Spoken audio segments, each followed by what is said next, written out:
Pune and also worked in leading IT product MNCs in the area of operations management and program management.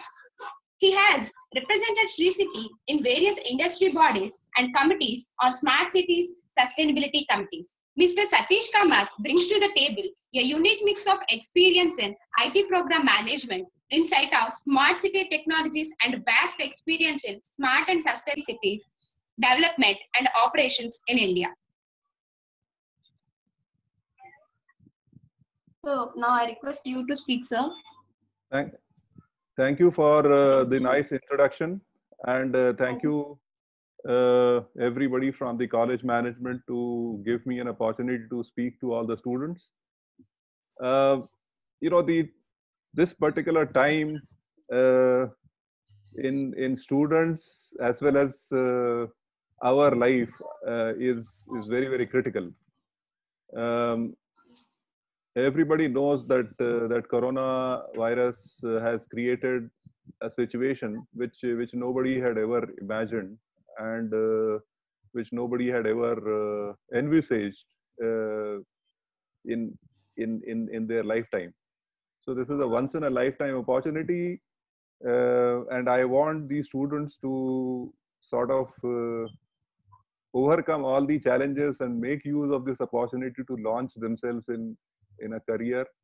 But the market is drastically changed, and that is why I had chosen a topic which is basically you know, what has changed in the real estate or housing, commercial and industrial buildings and property market. As you know, most of my working life I have spent in this industry, and I have seen lots of ups and downs. But COVID virus situation is slightly different, and I will go into more details about how it has impacted the market, as well as how the market will behave and how the consumers will behave in future. But before that, let me just quickly, is the slide deck available to all students? Madam?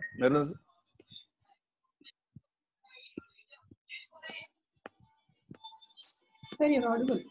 No, is the set of slides available to the students, or should I go according to my flow and till the end?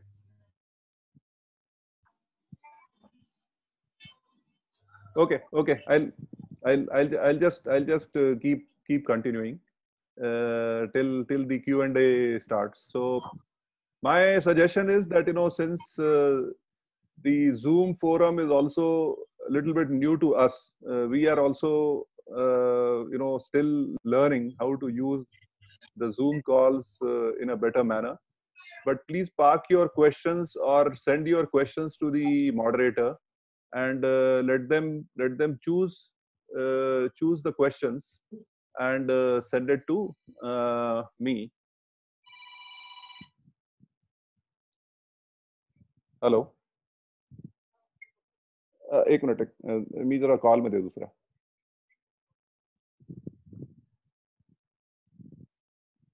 So let me start with the topic for discussion. Can you show the first slide? Yes. So I will introduce the commercial, residential, industrial market, and maybe go one step higher by introducing the whole of building and construction industry as such, because, you know, this is a big industry, and many of you will ultimately end up working for it, or maybe aspiring to work in the building and construction industry. So a top view of that.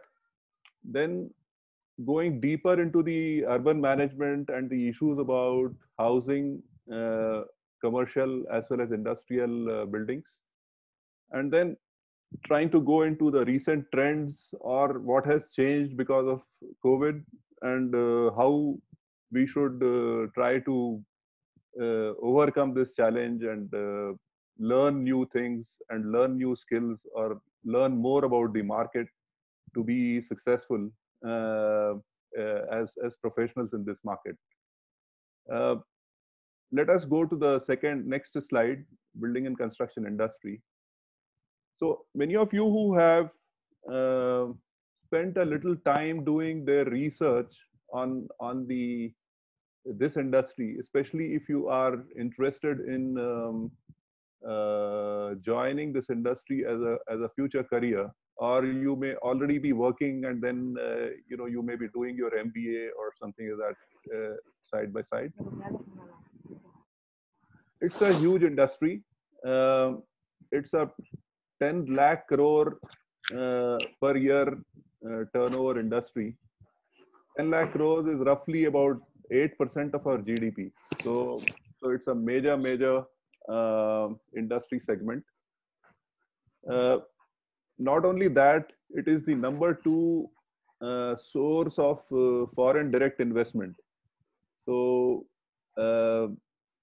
to the global market also, India's building and construction industry is a big attraction. And if you see the number, 80 lakh crores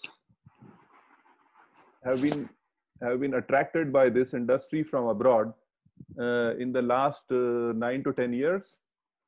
And if you see the projections up to 2030, so everybody who's coming out of the college after doing MBA or MCOM this year, within 10 years of your career, you will see something like 300 lakh crores of investment getting into building and construction industry by foreign direct investment into the Indian market.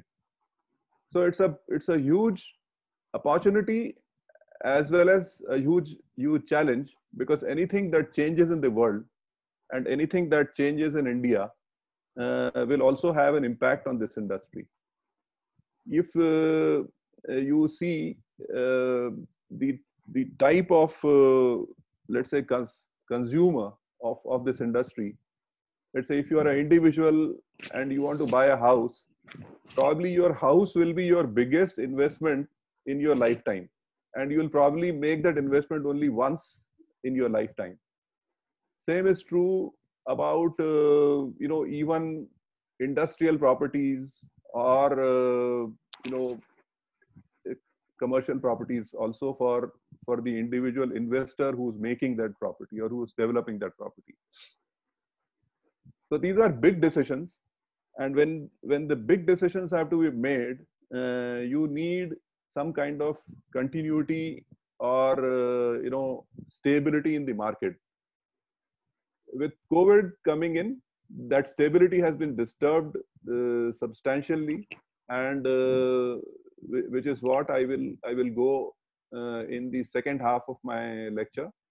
But first of all, let us try to understand the industry and the market.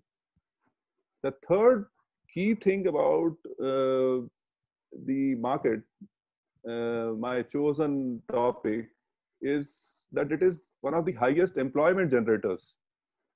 One of the really one of the highest employment generators after the main employment generators like agriculture and some of the core sectors. It generates almost 12% of the total employment in India. The numbers vary from report to report, but they vary from about 5.7, 5.8 crores to as high as 7 to 8 crores. So I have taken a median figure of 6 to 7 crores employment, because you must have also seen the picture of thousands of people walking back to their homes after the coronavirus hit, and all the work sites and the projects had come to a standstill. So it is one of the highest employer of the casual or migrant labor or whatever you call them, and much of that is not on records. So the numbers vary drastically, but This sector is one of the biggest employment generators in the whole of Indian economy. If you try to divide, we will try to subdivide the total building and construction market into the main areas. So the power sector is about 30% of the building and construction, value-wise. Roads, that is all the golden quadrilateral and highways and all those things that are getting built around India, with thousands and lakhs of crores going into it. It is about 18% of the total market. So you just multiply 18% with 10 lakh crores, you have the figure. So about 1.8 lakh crores is the market for road development and all the road infrastructure that is getting developed every year. Huge market. Next, and the most visible one is for common man is the urban market, which comprises of your housing, commercial buildings, industrial buildings that you see, and all these things. This is about 15%. So still not small. 1.5 lakh crores goes into this every year. Railway, telecom, and irrigation take another big piece of the total investment that goes into building and construction. Now we will move to the next slide, where I'll be focusing more on the urban development. It is 15% of the total 10 lakh crore, so it is about 1.5 lakh crore market, and that is subdivided into various segments. The big segments are the urban infrastructure itself. So all the municipal corporations, whatever they are spending on their inside the city, all these smart city projects that are going on in India, the industrial buildings, the warehouses, around Guntur and all, you see a lot of these cold storages. If you travel on the highway, both sides of the road, you only see cold storages. So those are more or less put in the category of warehousing, because they are temperature controlled warehousing. Then you come to housing. Housing is another huge segment. Housing is subdivided into various segments. One is the high end, the mid end, which is a smaller part of the market, but which is where maximum amount of profit is there for the builders. So you see maximum amount of activity happening. When maximum amount of activity happening at the retail end, there is more need for MBA graduates to market and sell this product. There is more need for the retail level advertising, marketing, PR, and all these things required. So if you open a newspaper, mostly you will see the activity happening in the mid and high market of housing. But the big market, which nobody generally sees, is the low income and the affordable market. With the income levels, let's say with coronavirus, two big things happened. One is you have many people who are not so sure whether they will have their job intact or not. That is one category. The other category is that I have my job intact, but my salary increase, or my salary may reduce, or it may not increase. So when there is a 2-3 years, 5 years kind of visibility on my future career, I am more stable, and I try to make some decision about buying a house. Because when I buy a house, I normally buy with a EMI, with a housing loan from HDFC or any other bank or something like that. I should be sure that for the next 15 years, I'll be able to continuously pay the loan. If there is any doubt about it, I will not make that decision. That we'll discuss more in detail. But the low income housing and the affordable housing is something that the builders were not really focusing much on, because the profit margins are less. And that's why you see most of the low income and affordable housing being developed by the government departments. Even around Nellore and around Vijayawada, if you see, most of the housing in this category has been developed by the Urban Development Ministry or Rural Development Department, or some government department, because it is required, but the private sector is not so much interested in developing that. What has changed in COVID scenario is that since the higher and mid market is misfiring, many of the builders and many of the developers now have turned towards putting a more affordable and a low cost product into the market to take advantage of all the government incentives which are available. So right now we are only discussing the sector by sector. We will go more into the issues later.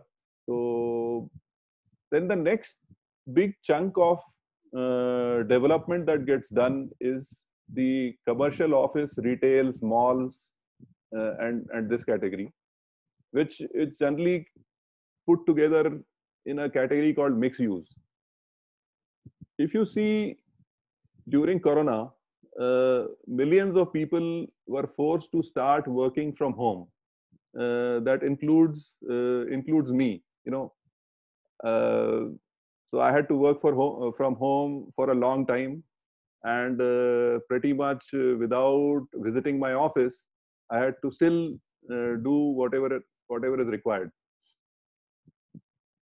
Pretty much, if you see the whole of IT industry in India, overnight they had to shift from going to office every day mode to working from home mode overnight. We all have our own limitations. Some of the homes are not ready.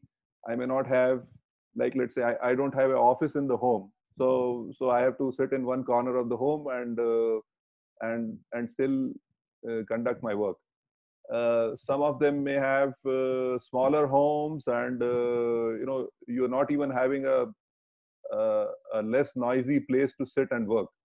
So all these issues have come up, but the biggest issue that has come up is that the commercial developers are afraid that if this work from home thing picks up and remains on for a longer time, the companies which are asking for commercial office space may reduce their demand or may not create additional demand, because certain portion of their employees have already started working from home and they want them to continue working from home. So those are the downstream effects of coronavirus. Next category of mixed use product is retail, malls, entertainment. This has been hit still more, because in the last 3 months, I don't think any one of you has visited any of the malls or have gone to any movie theater to watch a movie. This is something which may continue for a long time. In which case, all the people who have set up their shops in the malls, how do they pay the rent? How do they pay the salary of the employees which are working at the retail in the retail shops? Same has happened about entertainment. We are consuming more entertainment, sitting at home, um, uh, watching YouTube, watching various channels through which I can get streaming video of movies and all, and I can sit and watch at home. Though quality may not be as great as what I see in a multiplex theater, but well, I don't have a choice, and it is cheaper. So, so it may just happen that this trend may catch up and may reduce the demand for the entertainment, how the entertainment is consumed. So instead of going to the movie theater, one consumes the movie product sitting at home or even on their mobiles. You know, I see my daughter, I see my son watching more movies on the mobile. They don't even sit in front of the TV. So that's another disruption that is happening because of the social change in social behavior in case of due to corona virus. The other sector of this thing, which I was not planning to focus so much on, but I'm just listing it here. That is the social and the institutional buildings. So you have hospitals, healthcare clinics, educational institutions like your college, community spaces and recreation. So you have marriage halls and whatnot. You have clubs, clubhouses. You have community centers where the community can have their functions or entertainment and this and that. So this is the whole range of products that are there in the urban market. But I will focus mostly on industrial buildings, warehousing, housing, and mixed use, because social and institutional market, uh, you know the developers and builders are not that much active in that.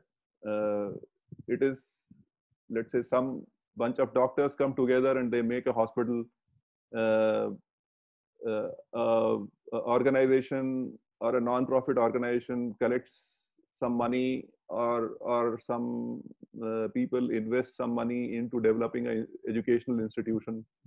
So these are all, let's say, not so much affecting on the retail consumer or retail player in the market of urban development. So urban infrastructure is done by municipal corporations. Social infrastructure is done by other set of people.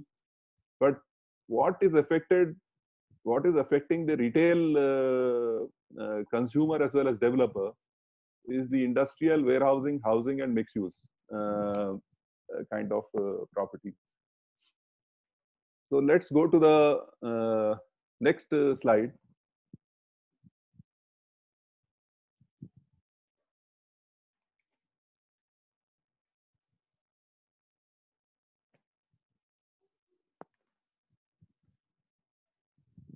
So now we will go into each of the sector and see how each of the sector within the urban development has got impacted, or what changes will be there at least in the next 1 or 2 years, and what changes may be more long term. Uh, and I have also included as an afterthought something for you to take home, because you're all youngsters. You are doing your post graduation at this point of time, and you will be coming into the job market, uh, where the various players in the industry are focusing on. Uh, and one of the focus areas is digitization. With lesser manpower available, with lesser this thing. Most of the industry is now investing heavily into digitization, and I would, as a as an additional input from my side, try to take you through some of the digitization initiatives because in the digitization initiatives, mostly youngsters and young employees of the companies are taking the lead, and that is where probably if you get hired by a builder or a developer, probably it will be on these digitization or digitized way of working you will be involved in. So let me now go take you through the impact of the recent COVID incident on each of the sectors.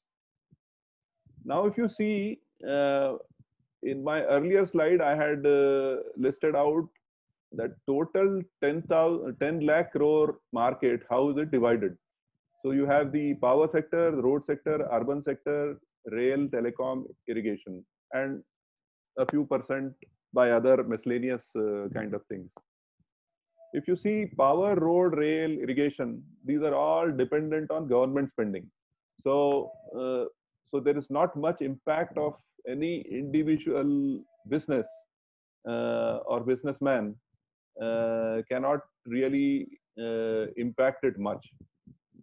There is business in these markets or these areas for people who will take part in the tenders that the government comes out with, or let's say that setting up new power plants, new solar power plants, or new roads on BOT basis, toll roads and all those things. Taking part in the rail development as contractors to the railway department and all those things. Irrigation, taking part as contractors in developing new dams or new irrigation schemes or canals and all those things. But these are all basically for contractors or people who are taking part in the government business. The rest of the business, that is the private sector business, other than the contracting business that contractors do. So in the power, rail, road, irrigation, this thing, you will see big companies. So you may already be aware of some companies like, let's say, L&T, Shahpurji Palanji, or some Andhra companies like NCC or Nagarjuna Construction and such companies are there, who do thousands of crores of contracting work. But the common man doesn't even know what they're doing. But the common man knows, or there is more marketing and sales activity at retail level, which happens in the other sector. So which is what I am listing out. So now I am, let's say, a part of a company which is developing a industrial township with an integrated city. And it's a huge project. It has been going on for the last 10 years. We have brought 50,000 jobs into our project as a result of our activities. And we have attracted investment of about 25,000 crores. It is not a small feat for an individual company, but in the larger scheme of things, it is still a small piece of work that you're doing. So industrial market is divided into 2-3 areas. One is that I buy land and I invest my own money to make a factory on it and run it. That's what most of the people do, and that's what most of the people will do in our Sri City also.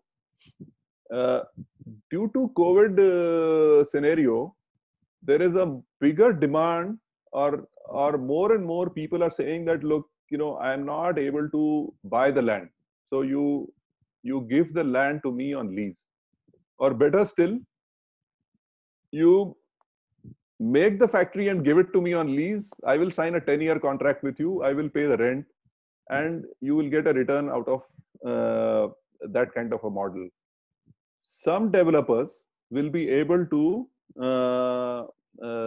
attract or honor this kind of a demand from the market, and say that, okay, instead of you buying the land and you making your own industrial building, I will use my land and I will make the building and give it to you on lease and collect the rent from you over the next 10 years.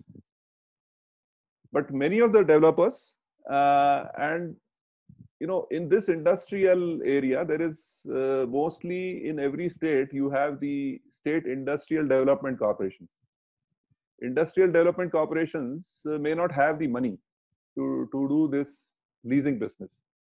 So the demand or the trend impacted by COVID is that people want to spend less of their capital into their new projects, and they want partners who will be investing the capital so that this money can be returned to that capital investment company in the form of lease over a long period of time. The solution is still not very, very clear, but there are companies like Indospace and many people who are more active in warehousing. They have shown interest in extending their warehousing kind of business model into the developing of what we call ready-built factories and give it on lease. In Sri City, we have almost 3.5 lakh square foot of leased factories also. So we are in both models. We are in sell and the customer developing his own property, or we are into the model of developing the whole factory and then leasing it to the customer. You have large, huge global companies, like you may have heard about Foxconn. They are the biggest manufacturers of mobile phones in India. But in Sri City, all their factories are made by us, leased to them, and that is how they could sort of think of doing a new factory, and within less than a year could start production and start selling. It's a very volatile and very, very fast moving market, and it suits them. So, and we also wanted to bring some international big names to our this thing, but at the same time understanding that yes, for an international company, making a decision to spend capital and build assets in a foreign country is slightly more difficult as compared to an Indian company building assets in, say, Hero Motors, which is there mostly in North India. If they want to invest in South India, they can make that decision faster. But if I am having most of my factories in Taiwan and China, and I want to have one factory in India, that decision is more complex for that foreign company. The next impacted area is the warehousing. So this area has been undergoing a lot of change and a lot of modernization since the last 3 to 5 years, I would say. Warehousing is a huge market. It could be just the warehouses that you see at the outskirts of every city. So if you go outside Vijayawada, before you start traveling towards any side to go out of Vijayawada, for the last few kilometers, you will generally see warehouses. Some kind of sheds in which goods can be kept temporarily and then can be taken out and used in the factory or transferred to the distribution network, sales network, who don't have that kind of space to store things inside the city. Their inside city offices are small, so their stores are in the warehouse, which is at the outskirts of the city. It needs cheaper real estate, and that is why they are generally at the outskirts of the city. But India was very much behind in the logistics sector. If you see the efficiency of logistics in, say, some developed countries, uh, say if you have to send a material from Vijayawada to Delhi, even with the new, now very good highway network, it may take maybe a week, 4 days to 1 week for the truck to reach the destination. Uh, After the destination is reached and it is unloaded in a warehouse, and if it has to reach the ultimate customer or the retailer where it is shown in their retail space, it may take another 1 or 2 weeks. So the logistics operation in India was very inefficient. For many of you who may be following the warehousing space, one of the big developments that had happened was Amazon kind of people setting up modern, efficient logistics centers in Hyderabad and some such Hyderabad, Bangalore, and these places. Now these centers are taking the efficiency of warehousing and logistics operation to the next level, and more of such modern warehousing and logistics centers will be seen. So a lot of investment is already happening uh, in this space. Uh, then this space is then again affected by a lot of manual work. So all the unloading, all the loading of vehicles, all the unloading of goods will happen manually. Uh, with the disruption that has happened in the labor market, with the cheap labor going back to their states like Bihar and Jharkhand and UP, there is a lot of focus on automation. The pallet trucks and conveyor belts and such kind of things are being seen more and more in warehouses, while as earlier it was mostly dependent on manual labor, picking up sacks and boxes and all those things and stacking them in other part of the warehouse. And you see warehouses which are 20 meters high with 5 levels of storage built in, and you have specialized pallet trucks which can take out material from the 5th floor and bring it down within a few seconds or within a few minutes. So the warehousing space has changed drastically, and coronavirus situation has I think has impacted it still more. So there'll be more automation, more systematic and efficient logistics centers will be set up. Anybody who's little bit more techno savvy has a very good future in this warehousing space.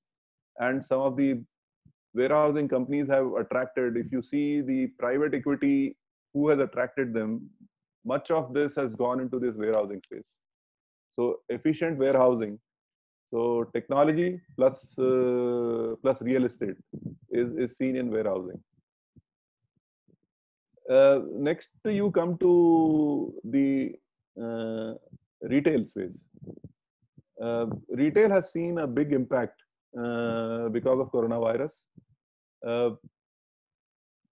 If I was a product company, say Nike shoes, and I have a very nice showroom in a mall, suddenly I see nobody coming to the mall, and I feel that situation may continue for a longer time. Many of these companies are now going back to the mall owners, and they're asking for flexible leases. That is, earlier the lease was that I lease the property for 36 months or something like that, and if I am not able to pay rent, I am thrown out. If I am some penalties are given to me, and it was very harsh, and it was all mostly driven by the mall owners. Now the mall owners situation is a slightly less powerful, because mall owner is not able to bring in that much footfall into the retail space. So there are new kinds of contracts that are getting developed and designed in the retail space, which will continue for the next 1 or 2 years. The many of the uh, many of the retail um, shops may ask from the owner of the mall arrangement for, instead of paying them a monthly fixed rent, that I will pay you on revenue sharing. That is, if I do 100 rupees work, I will give you 10 rupees. If I do 50 rupees, I will give you 5 rupees. So, so if the mall is able to attract more footfall, the mall gets more money. If the mall is not able to attract more footfall or more sales, then the then the mall owner or the developer gets less money. Some of them are also talking about profit sharing, where let's say the profit margins are high, and they may be able to get away by saying that, okay, on my shoes I make say 30 to 50% margin. I will pay you based on the margin, profit margin that I make. So the retail space owners will get more into the business model of their tenants, because it will be more of a partnership model than a fixed rent model. Fixed rent model is very easy, but these things are very difficult, and very difficult to also sort of enforce.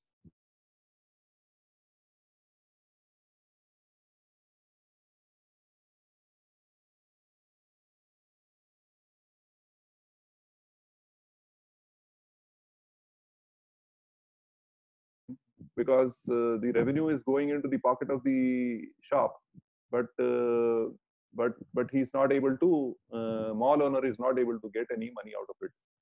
So retail space will see a lot of change because of the change in the social dynamics all across the world. There will be probably lesser footfall in the malls. There will be lesser sales in the malls, and the malls which are able to attract more footfalls and more sales will be expecting a bigger share of what money the product seller is getting out of the mall. Now let us go to the housing. How the coronavirus situation or the recent changes have affected.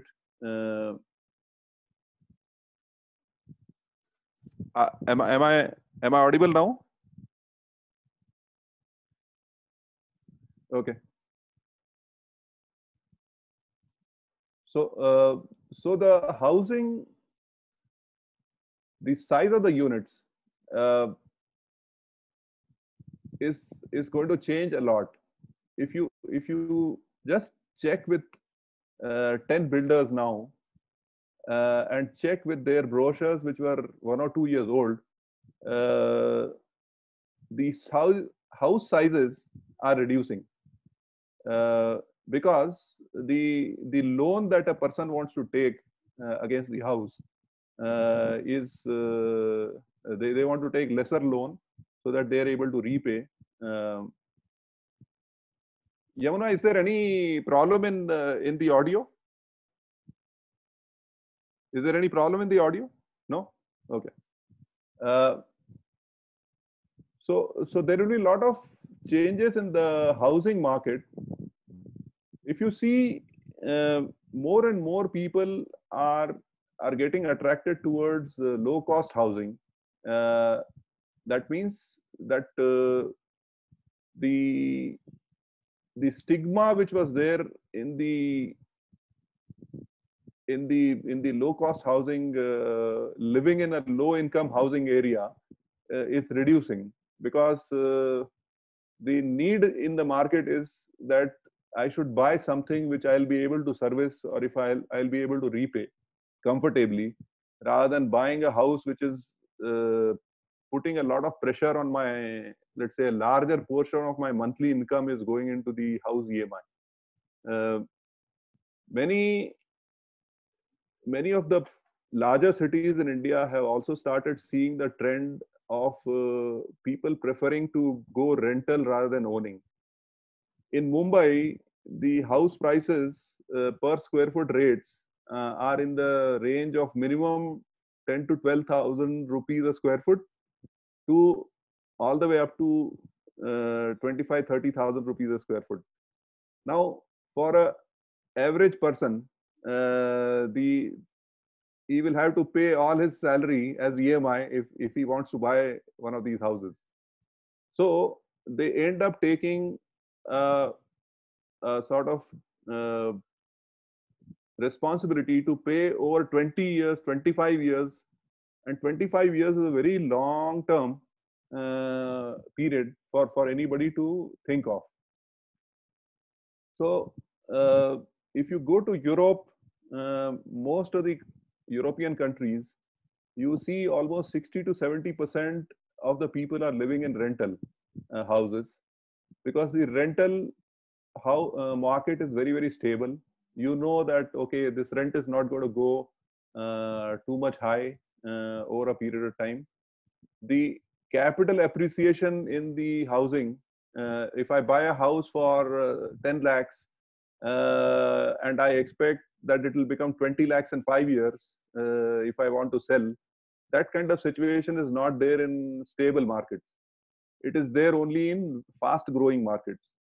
In India, the capital appreciation was very high, but over a period of time, now the large metros and the large city markets has come to a level where the prices cannot go up too much. So there is always a thought that should I rent or should I own?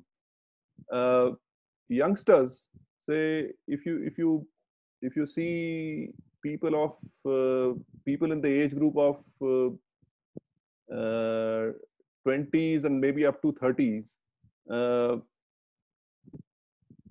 there is a openness as long as they are living as bachelors. Let's say you pick up a job in Bangalore or you pick up a job in Hyderabad, probably you will go and live in a shared accommodation, or a bunch of friends will come together that okay, let's rent an apartment and let us share that.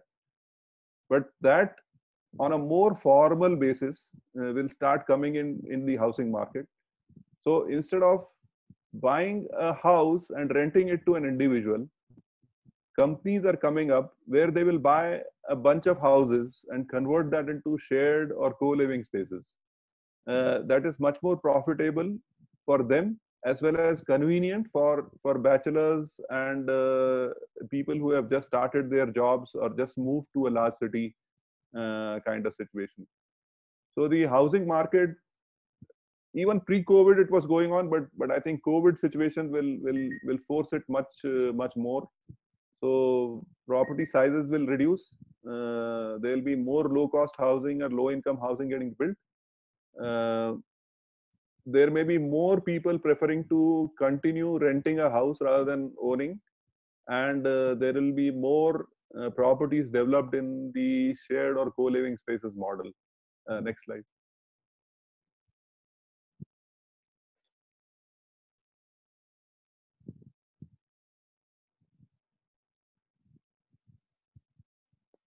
Now, I had prepared this one especially for people who are entering into the market at now. Till now, the uh, real estate industry was considered to be a very low tech industry. The developers were not really interested in investing too much in technology. So their sales team, their project development teams, as well as their facilities management teams used to depend less on technology. They would depend more on labor, more. So instead of throwing 5 more labor, they would probably throw some technology at the problem and solve it. Now, these are some of the trends that are taking place uh, in the industry. So, in the area of product and project management, let's say product development, uh, more and more builders are using, instead of building brick by brick, they will use technologies where the whole wall is fabricated in a factory. It comes in a truck, and I just install it. Precast technologies are used more and more. And if you go to Bangalore and many of these cities, many of the builders have set up their own factory to develop the components because they have the volume. But soon we will see factories which are making building components.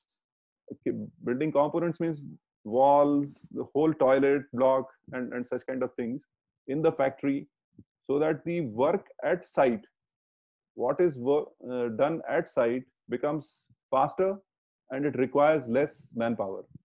One of the reasons why this will happen is because when the COVID situation is eased out, and when the labor comes back to the site, it is expected that the labor cost will go up by 15, 20, 25% up. So it will become more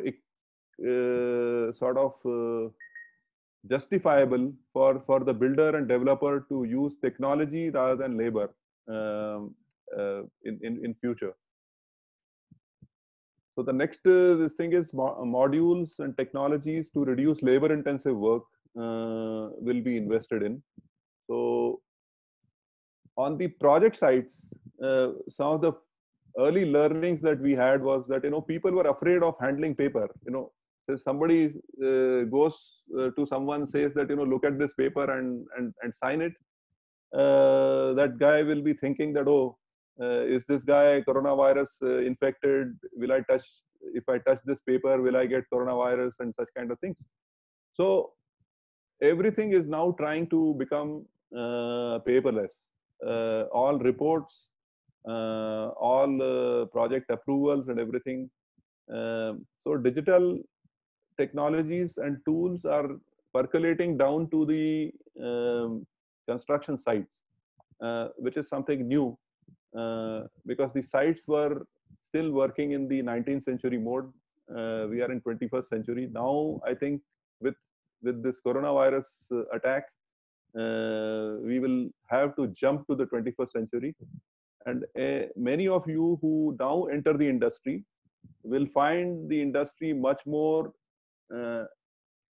digital, and that is where the advantage comes to the youngsters, because people of my age, we have to invest a lot of time and energy to learn new things. The youngsters in the early 20s and 20s are sort of already digital ready. So you give any new gadget to them, in 5 minutes they'll figure out what to do with it, and they'll start using it. While as a person in 40s or late 40s and all those things, he will require a special training program or something to be able to use that new technology. Another thing on the sites that has started happening, and we have also started doing, is we use more and more of visual and location based technology. Each of our site now has cameras in multiple places, where the project manager does not have to visit the site. From his seat only, he can pan the cameras and see each corner of the site, what is going on, how many people are working, what equipment is there. Even the equipment and the vehicles, the concrete vehicles or the JCBs and all these things are also installed with GPS sensors. So their movement, how many kilometers did they move? Are they moving? Are they not moving? Everything is can be tracked remotely. And this is not a very costly technology, so we will see more and more of it. This time, first time we saw that we could justify using technology like drone and lidar, that is laser technology, to do survey work. Let's say if it is a new site where there is nothing, the first thing that people used to do is send a bunch of people who are called surveyors. So they will do the survey and then come back with the topo map, and then the design work will start. Now you can just send a drone. The drone does a few rounds and all the data is captured, and almost 90% of the data is captured. Only some 10% checking has to be done by the survey team. So all the material movement on sites are also now more and more RFID technologies are being used. Like you have this fast tag you must have seen on the highway toll. Each bunch of material as well as cargo vehicle will also be equipped with the RFID technology, so that access control, inventory management, how much material came in, how much material went out, everything will be automatically captured in the system and made available. Many of you who will be entering the sales and marketing side will also see more of video conferencing, because you will not have too many people coming into the office to see your nice presentations and all those things. You will have to take your presentation to their bedroom or their drawing room. And like we are doing the Zoom meeting, I think many of the sales guys will end up doing Zoom calls with their customers and their own, let's say, management, if they are a remotely based salesperson, use video conferencing. A lot of high-end properties in India, they have already started using augmented reality and simulated reality walkthroughs. So there is a sort of eyeglasses kind of thing that you wear, and then the actual picture and the simulation is merged together, and you are able to see and even feel what will be the finished product looking like. This is being used both by high-end builders in Bombay as well as interior decorators and all who are trying to do up large office buildings. So their customers, they can see a augmented reality finished product right in front of their eyes before approving it. Most of the pre-sales activity has now gone to digital process. So all government is also doing e-bidding and e-processes very extensively. Anybody who's not digital ready will not have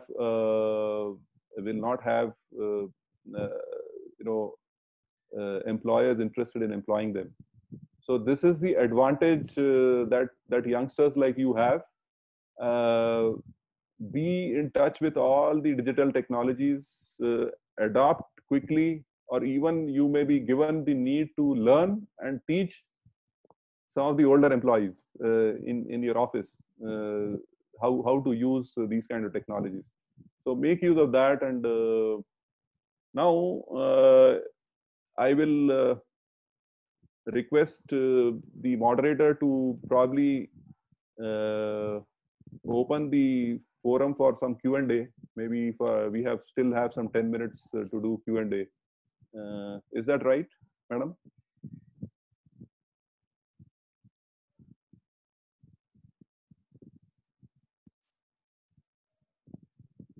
Hello?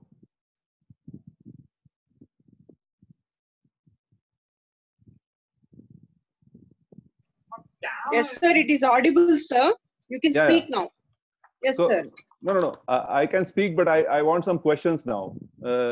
I had seen some hand raising. If you can just announce the question, I will then answer that. Right, sir. Yamuna. Hello, Yamuna. Now we can close the presentation and maybe just have the video.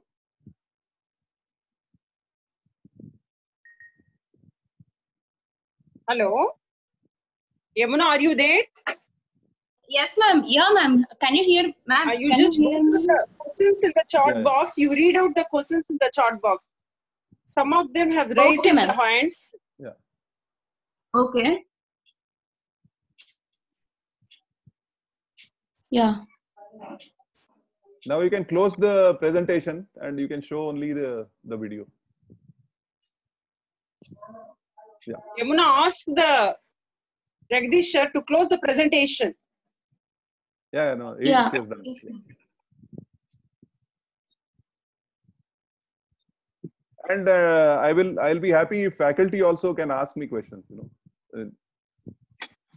Sometimes the students are little bit shy to ask questions.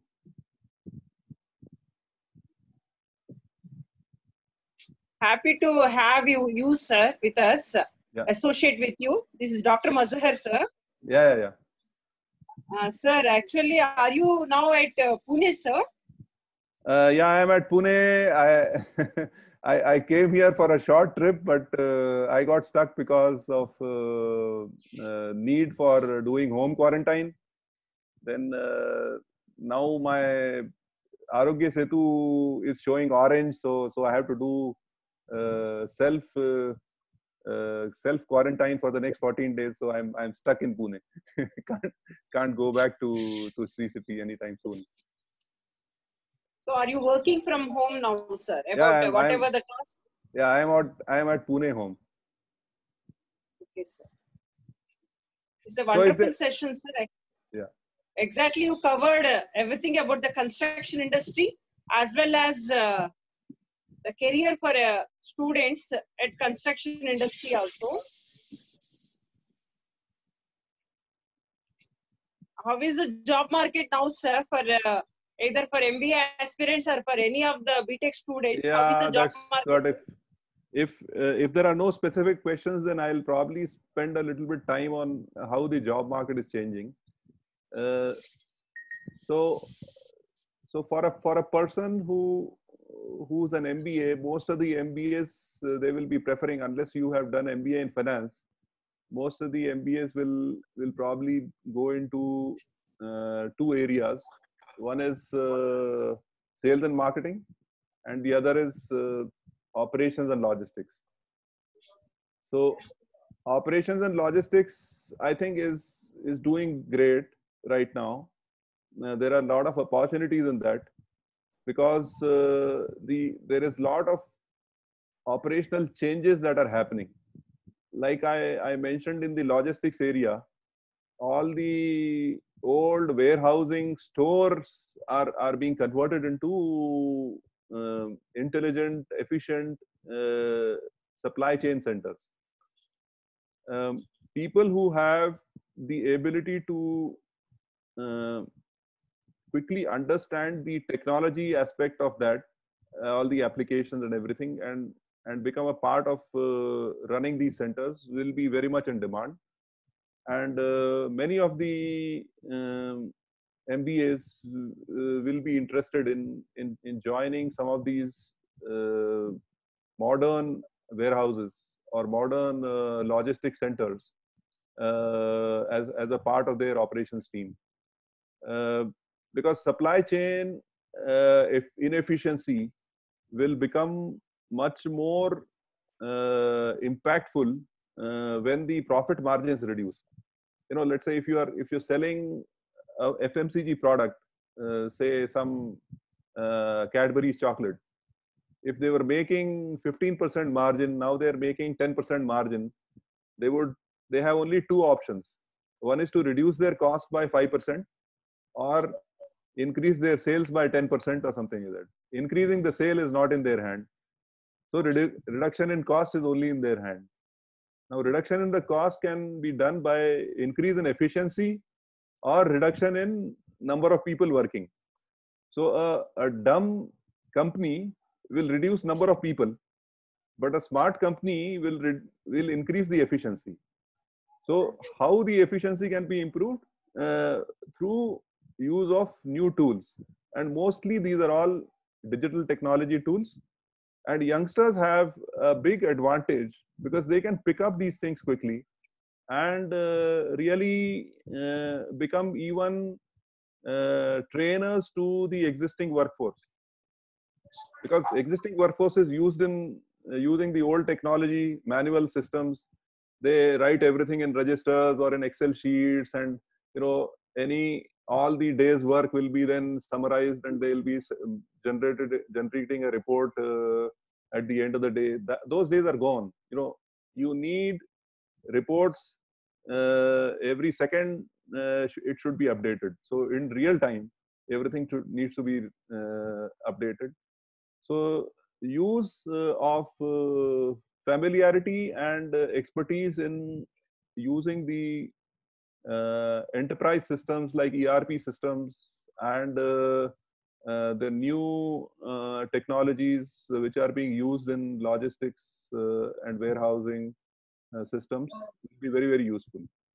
So that is the warehousing sector. The retail sales, housing, will be very, very thanda, I will say, very cold for some time, because the market has reduced substantially. It will take at least a year's time before which the market comes back to anywhere closer to what it was 1 or 2 years back. So in market in Bombay has come down by almost 40-45%. Market in more dynamic cities like Hyderabad, Pune, Bangalore has probably reduced by 25%. So there is always already a very high supply of MBAs or executives in the retail housing market. But warehousing, then new products that they are selling are being sold to a different set of people.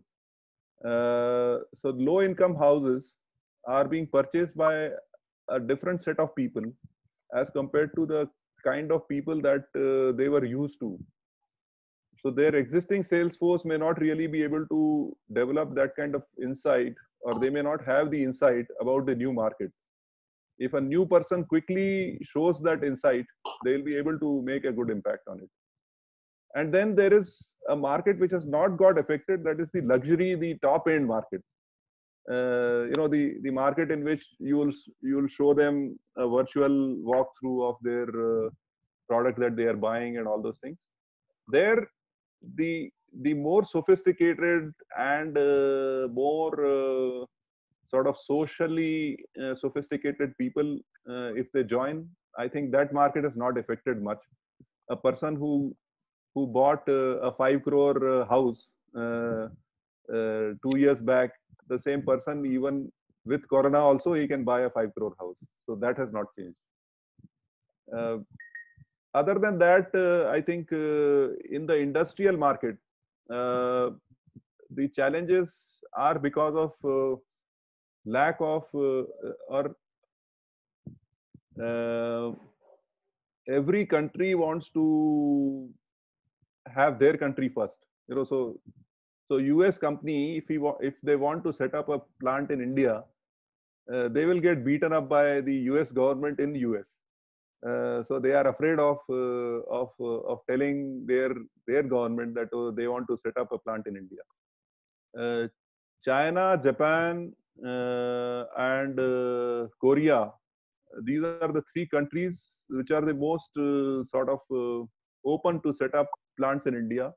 And since we are developing an industrial township, we see more and more of Chinese customers, we see more and more of Japanese customers, but we see hardly any European or US customers.